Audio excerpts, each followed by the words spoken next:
ஹாய்ங்க. நேத்தி மதியானம் லஞ்சுக்கு என்ன செய்யலான்னு பாப்பாங்க கிட்ட கேட்டதுக்கு, சிக்கன் வாங்கிட்டு வந்து சில்லி செஞ்சு தர சொன்னாங்க.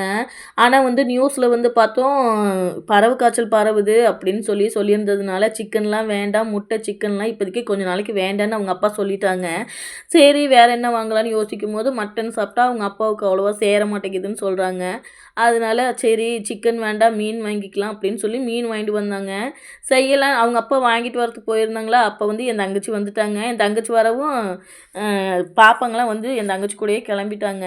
சரின்னு அனுப்பிச்சி வச்சுட்டேங்க. சாப்பாடு செஞ்சு முடிச்சுட்டு சாப்பிட வாங்க பாப்பான்னு ஃபோன் பண்ணி கூப்பிட்டா, இல்லைங்கம்மா நாங்கள் வரல. நாங்கள் நைட்டு வந்து சாப்பிட்டுக்குறோம். நாங்கள் வந்து சித்தி வீட்டுக்கு போயிட்டு அப்படியே பார்க் போகிறோம் சித்தி கூட அப்படின்னு சொல்லிட்டாங்க. சரின்னு விட்டுட்டேங்க.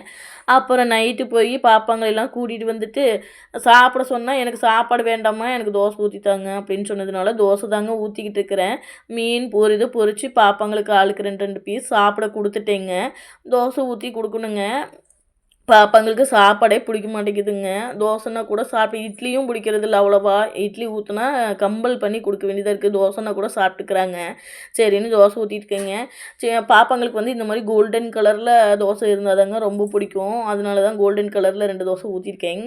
அவங்க அப்பாவும் எனக்கு சாப்பாடு வேண்டாம். எனக்கு வந்து தோசை ஊத்தி குடுத்துரு அப்டின்னாங்க. மாவு கொஞ்சம் தான் இருந்துச்சுங்க. அதனால வந்து பாப்பாங்களுக்கு மட்டும் தான் தோசை, உங்களுக்கெல்லாம் தோசை இல்ல அப்டின்னு சொல்லிட்டேன்.